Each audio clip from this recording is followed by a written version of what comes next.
So I want to welcome today Professor Antonio Ortega, who works for us at Augsburg University in Cuernavaca. He's here with us today to tell us a little bit about a piece of history I don't know very much about either, which is the Mexican Revolution, which is commemorated this week. And this is, as a note for everyone, this is part of International Education Week events, which are happening at Augsburg all this week.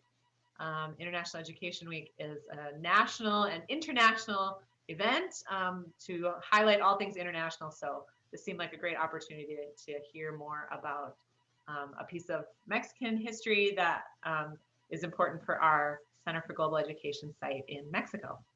So thank you so much for being here, Antonio. No, thank you for organizing this, for facilitating. Can everybody see my screen? Yes, I think. Yes. Okay, so I am going to start presenting, and thank you for being interested in this subject. I am a history professor, women, gender, and sexuality studies.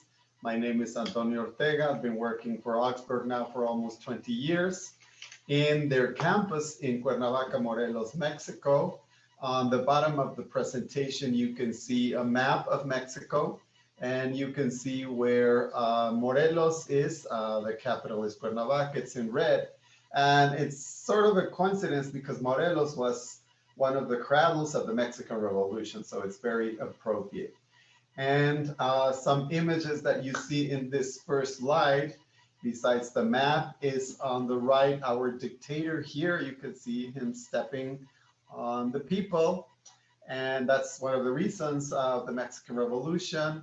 And then a part of a Diego Rivera mural that has the slogan Land and Liberty, which is the title of this conference. Okay, so to give you a little background information. So Mexico, before being Mexico, was a Spanish colony, and our name was New Spain.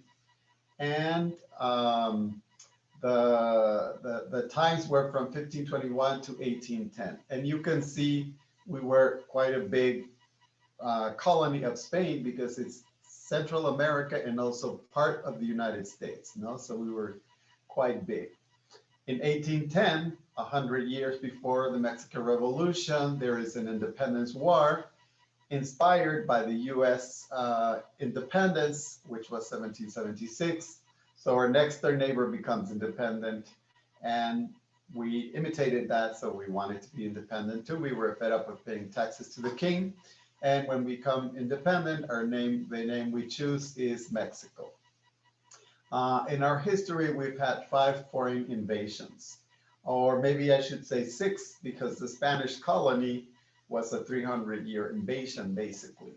But after being independent, 1829, we had a second Spanish invasion. So Spain gave second thoughts, like you were our closest colony or richest colony, we missed that income. So they came back, but we defeated them. Then we have the first American invasion.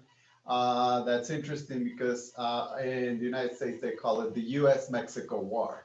So here we call it the American invasion because it was basically an invasion. And to keep our sovereignty, we gave up or lost half of our territory. So if you see the map up here and the map down here, you can see that the size of Mexico is reduced. This is the size that we have right now.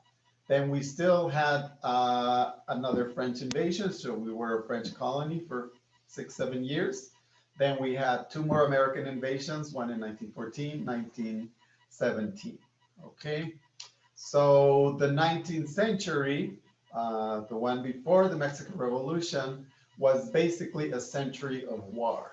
Okay, so we had, I'm moving so you can see.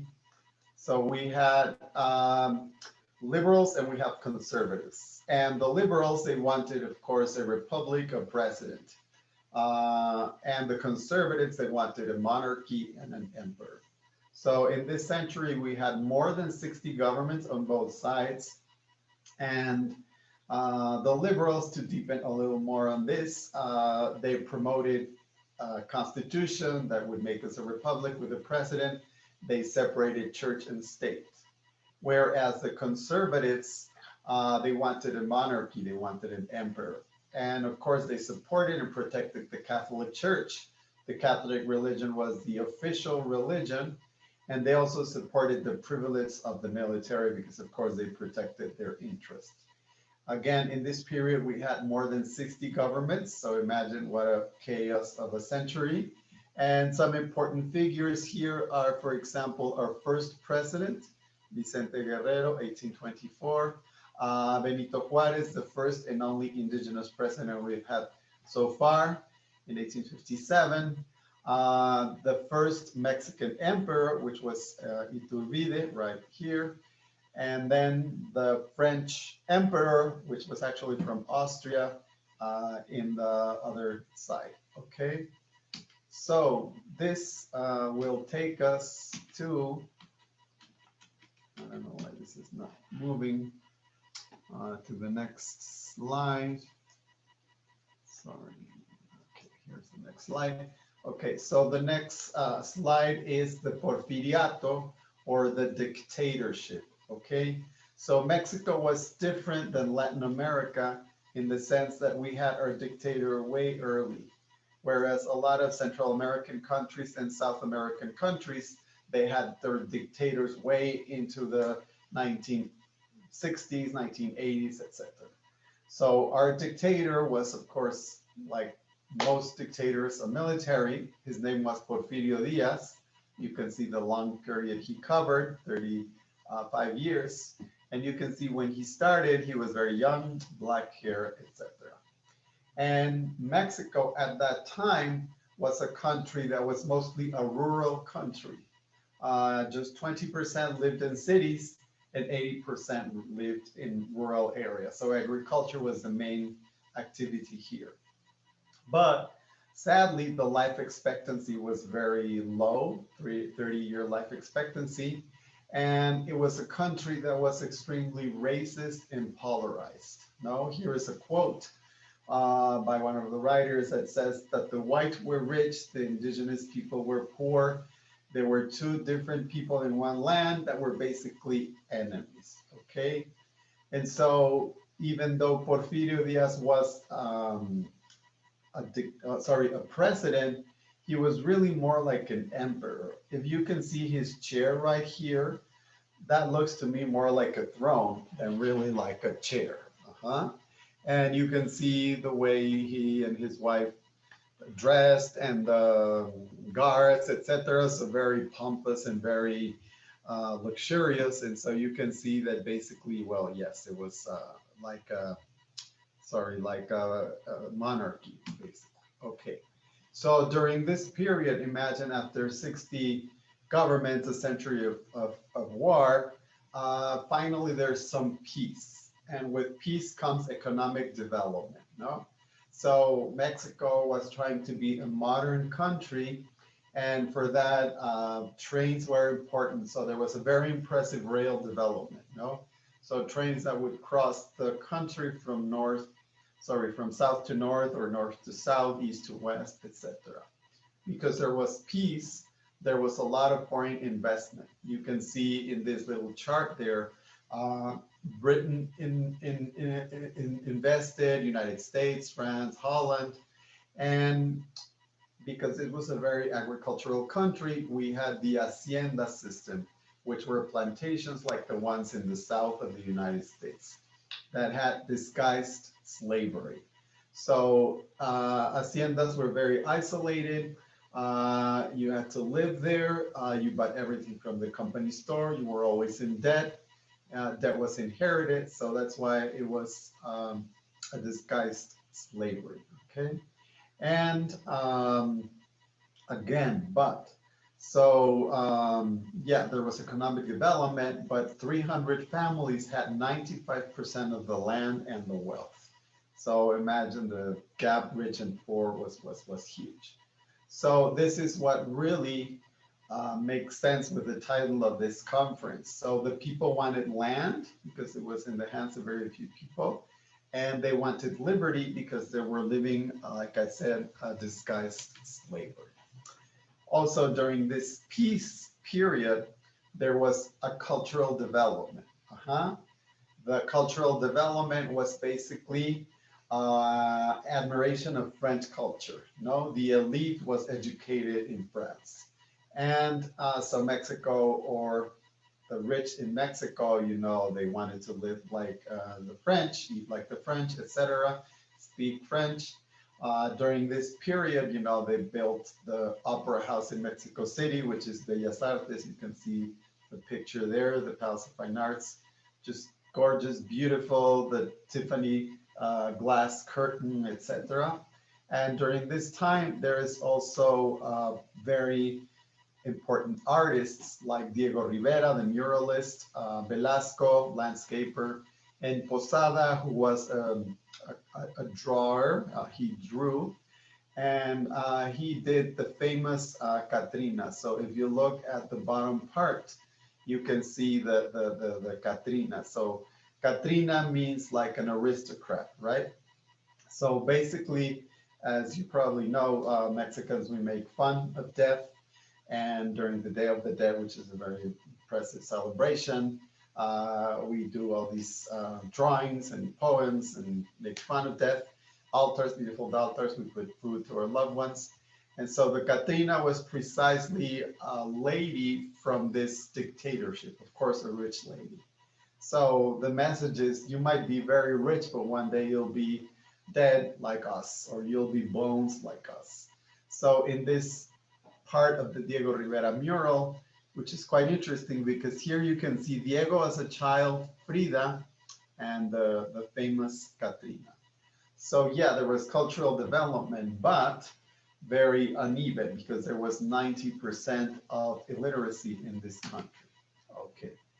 So the Porphyrian peace, this is Latin, there was some peace, but what was the cost? Well, this was a very authoritarian and repressive regime. Remember, the dictator was a military, so a military regime, basically. There were simulated elections. There were elections every 4 years.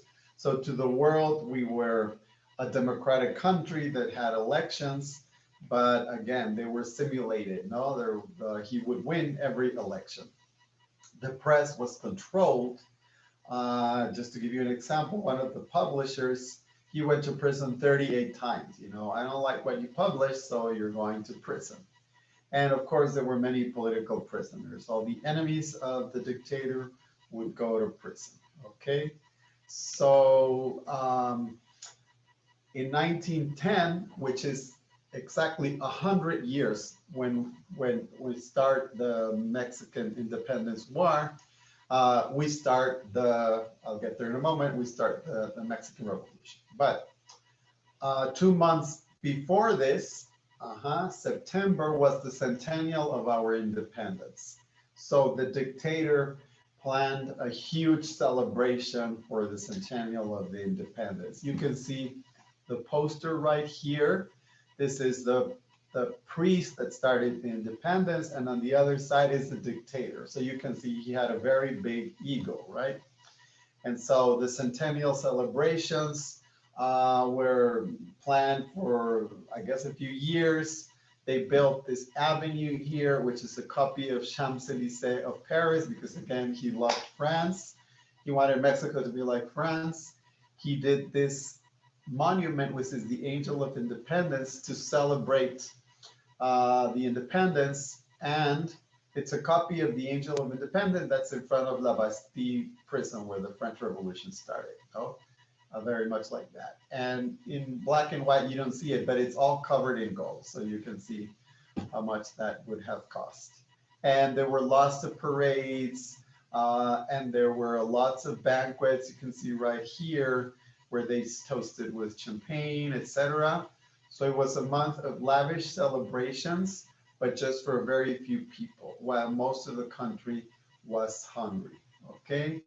And in one of the speeches, the dictator, he thanked Spain because they civilized us and they Christianized us. So you can see that he was not very aware of many things. And Okay, so while this was going on a few years earlier, people started to plan or wanted change. So there were two big ideas. One was, of course, to get rid of the dictator, no, to really have a new president, and the other was change precisely, or the land reform, the land issue. So two very important ideologists of the Mexican Revolution were on one side the Flores Magón brothers. They had a publication, Regeneration, there was a need to regenerate for change. And then there was the Cerdán family. Interesting because there was a woman there, Carmen Cerdán, and they would publish these newsletters or these bulletins, etc. But of course, in a clandestine way, and they were distributed, very carefully so that they wouldn't be caught. And you can see here, they're making fun of the dictator, which of course nobody dared to do. Okay. So some people were already planning a revolution, but the government finds out where these publications are done, the Cerdán family in Puebla. So then they attack their house where they had the printing shop. You can see in this drawing here how they resist, but of course they kill all the family and destroy the printing shop. So that's really what sparks the Mexican Revolution in November 20. That's why it's 2 days from now. This is a very important time. And you can see it's 110 years. And so 2 years after the centennial, the explosion happens, no? The Mexican Revolution. So the war, actually, the armed struggle lasted on and off like 7 years, no? And there were basically two groups. These names probably ring a bell for you. So one was Pancho Villa in the north, that group was called the Villistas, and Zapata in the south, and these were the Zapatistas. Clarification here that the Zapatistas are the ones that fought in the Mexican Revolution of 1910. But the group in Chiapas, the uprising in 1994 of indigenous people from Chiapas, if you would talk politically correct, they would be the new Zapatistas. But now when you say Zapatistas, most people think of the group in Chiapas. So you have to be more precise, and you can say the Zapatistas of the Mexican Revolution. Okay, and so I put two quotes here. One is Pancho Villa. He said, "I fight so every Mexican child can go to school. In Zapata, I fight for land and liberty," right? Both were two kinds of like Robin Hoods who wanted to take from the rich and give it to the poor.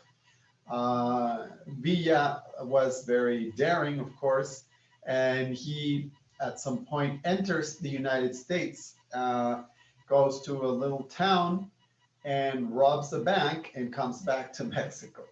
So he's in the list of terrorists, and you can see this chart, which I think is funny, which is this reward of 100,000 pesos, which even today is a lot of money for any information about Pancho Villa, this revolutionary bandit. Okay. So when the revolution starts, we started in here it is. It started in November 1910. So a few months later, of course, the dictator tries to contain it, but he can't. It exploded in many parts of the country. So in May, the dictator resigns. You can see here in the newspaper. And you can see that one of his last pictures, photos, he was quite old now, like his hair was white. And because he loved France so much, in the next month, he travels to France, where he lived in exile until his death in 1915. You can see he lived a very good life. Here he is in Paris.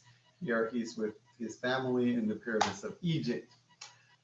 Before taking this boat that took him to Europe, one of his last declarations, he said, "Poor Mexico, so far from God and so close to the United States."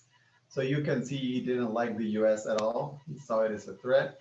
And he loved France so much that he wanted to go there. And I guess he knew he was going to die there. Okay. So then after he leaves, the country organizes elections. And this man in this picture here, Madero, created a party, which is the National Anti-Re-Election Party. And of course, he becomes very popular. He was a very good speaker, a pacifist, and he becomes very, very, very popular. His slogan was effective suffrage or votes, no re-election. And you can see he wins with a big margin, 69% of the vote. And he is president for 2 years. And then he is murdered. You know, one day they surprise him, they kill him. And of course, they had all these enemies because there were all these groups that wanted power. So the next in power is President Carranza. His group were the Constitutionalists. And like this quote says, "We represent the legality in this armed struggle."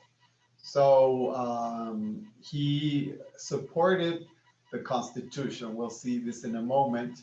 And you can see I'm comparing here what the press here said, you know, the president was murdered, and the US a little more critical. He's killed by men who turned against him. And you'll see this in a moment, that the US press was much more critical than the press here, okay? So in the middle of the war, the revolutionaries get together and write our actual constitution. There was a constitution, if you remember, one of the first slides in 1857, but in 1917, they write the constitution that really guides us. So the key ideas of the constitution, I'm going to tell you a little about them. So Article 1 says we're all the same. Well, not really, because women don't count. Women can't vote. We'll see in a little more how they participated in the Mexican Revolution, but despite this, they were not granted the right to vote. The other important article, if you remember the quote of Pancho Villa, "I want every kid to go to school." It creates in the law that education should be secular, that is separate from the Catholic Church or lay, that it should be free and it should be compulsory. Right now, it's all the way to junior high school. And Article 4 is about marriage, of course, heterosexual marriage. Here I want to point out I'm a gay activist, and we're fighting for this article to be changed. It would be important for it to be in the law. But really, Mexico has same-sex marriages. They passed on the same year that in the United States. It's federal, so it's really there. But I think it would be important to change the law so that it's there. No. Article 27, the most important article because it's about land. One of the reasons why people were fighting was to have land. So this creates the one agrarian concept, which is the ejido or communal land. In the US, you just have private property, public property. But here in Mexico, we have communal land. So you give land to a group of farmers and they cultivate it, they distribute the profits among themselves, etc. No? And ejidos couldn't be sold. But as we were going to enter NAFTA in '94, this article was changed so that they could be sold. So sadly, a lot of farmers sold their land, they got all this money, they spent it, and then they didn't have land, they didn't have money. And so NAFTA was a big cause of migration to the US because people were looking for work opportunities. Article 40 emphasizes the secular state, that church and state should be separated, and even more important, that the Catholic religion is not the official and that other religions are welcome. But still, Mexico is like 80% Catholic. And Article 123 is about labor, and it's very progressive because it has influence from the Soviet Revolution and communism, etc. And so very progressive. It would give workers 40 hours a week. Now it's 40, vacations, a minimum wage. It prohibits child labor, and it gave maternity for women, which is now 90 days. So this is important, but the other side is that the message for women is, your role in life is to be a mother, and we'll help you for this. So it could be read in different ways. Okay. So the ones that, if you remember, that started the armed struggle were Zapata and Villa. And Zapata was killed or murdered in 1919, and Villa was murdered in 1923. And here again, I want to show you the press. So because they were the bandits, the revolutionaries, you can see the pictures of them. They're very raw, very bloody. And then the press, Zapata died. The tragic death of Villa, no? Where the government killed them. So of course, press was controlled. If you look farther here, this is the US press. Zapata is killed. Villa was assassinated. So the US, again, the press was much more realistic. Okay.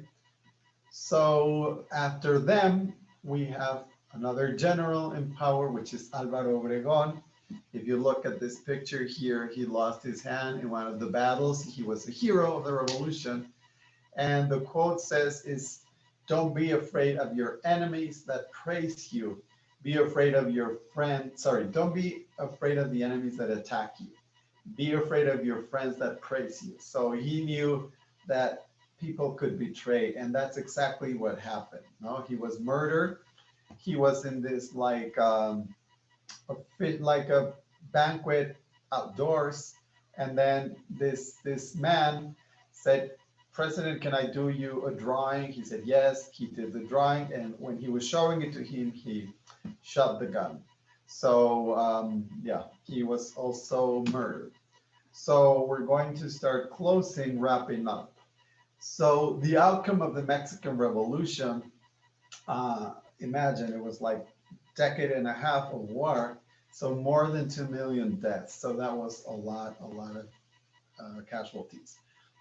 People starving. If in the dictatorship they were hungry, now they were starving. Imagine everything stops when you have a war.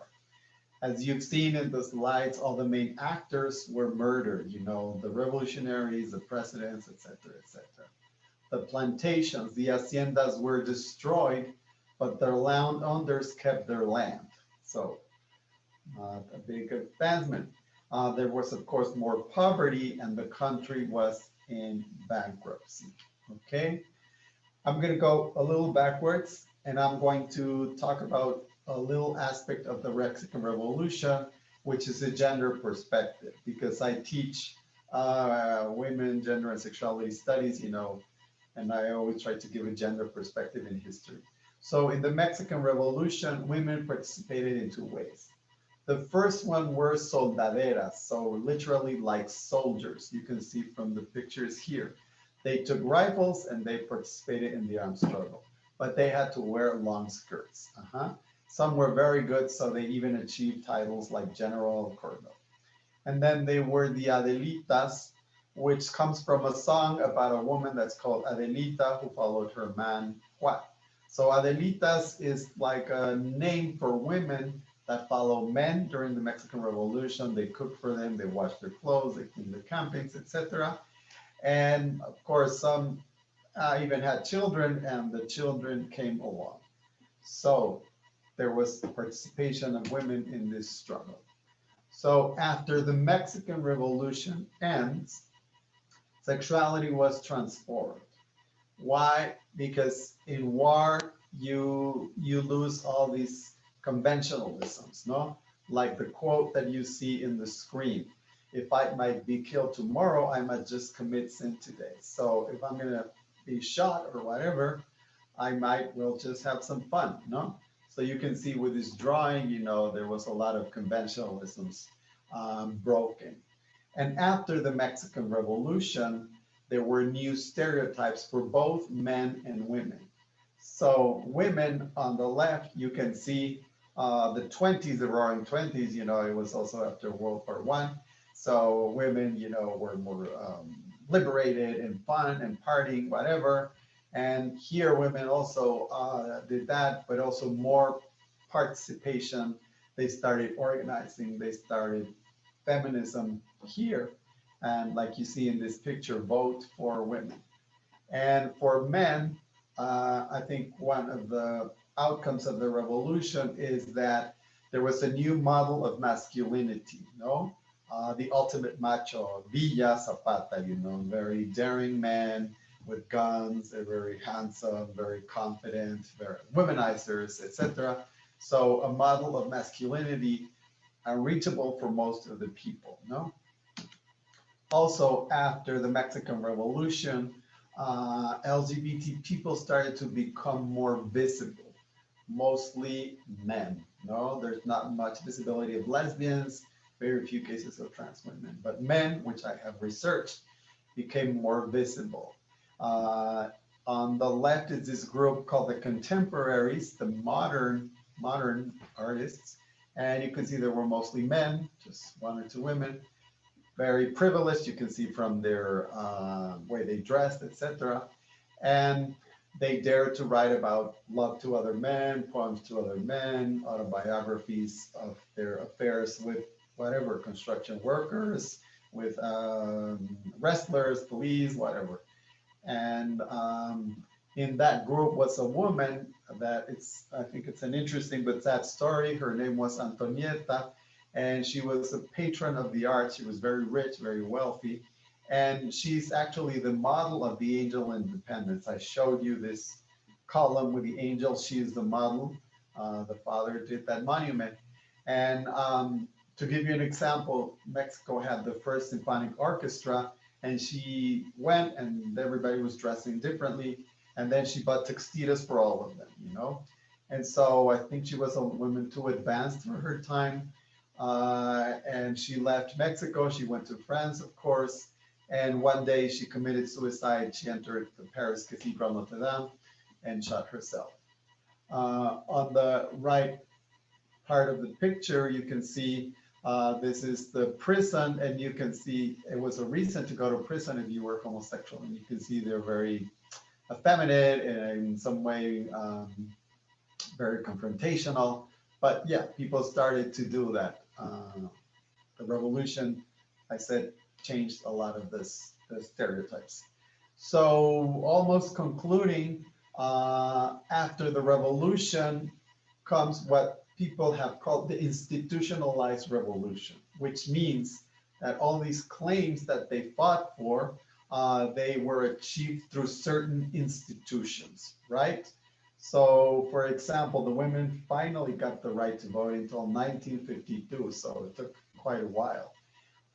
Education was another claim. The Ministry of Education was created in 1920s. Health, the Social Security Institute was created in the 1940s. Housing, you ask, you don't have this, but here we have a housing institute, and they deduct from your wages, you put it in a fund, you can claim it, and you can get a very cheap loan with cheap interest. So that's how a lot of working class have built their homes or buy their apartments, whatever. Land was one of the other claims. There was a land reform, an agrarian reform with the Ministry of Agrarian Reform. And like a fourth of the country, that's a lot of land, was given in communal lands, okay? And then to avoid that we would not have another dictator, the no re-election law was passed. But I would say that democracy was not achieved until the year 2000. Why? Because after our dictator, who was in this period, we went into a dictatorship party. So there was this party, the PRI, that ruled this country for 70 years. And so similar to the dictator, you know, there were elections, but they were simulated, there was a fraud. The president appointed the next successor. So they found all these clever ways to to stay in power. And 1810, we started a war because of poverty. Well, and they wanted to be a Spanish colony. 1910, we started a war because there was a huge gap, the rich and the poor. And right now, I think, sadly, that things are still could be improved. This is a very polarized country. Very few have a lot, like in the cartoon there, and there's a lot of poverty, maybe like 60%. And with the pandemic, this might grow. And my last line is Mexico has always been ruled by the right and by extreme right, no?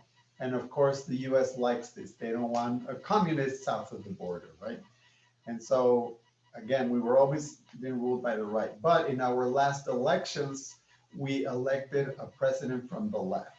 This is our current president, López Obrador, and he's going to be our president till 2024 with a party that's called Morena, which plays with words. You know, on one hand, it's like the National Regeneration Movement, but on the other hand, Morena means like dark-skinned people, no, appealing to the Mexican race. The presidential family is very small. You know, him, his wife, and son, a young son. So I think I'm going to stop right here. I'm open to questions. And just before people can start doing their questions, I just want to say that for this next spring, if you like these themes, these issues, I'll teach this. I'm teaching history. So one of the courses is Mexican history, culture and cosmovision. So you'll get to know a lot about Mexican history. And the other course I'm teaching is queer history in Latin America. So also it's history, but it's also women, gender, and sexuality studies.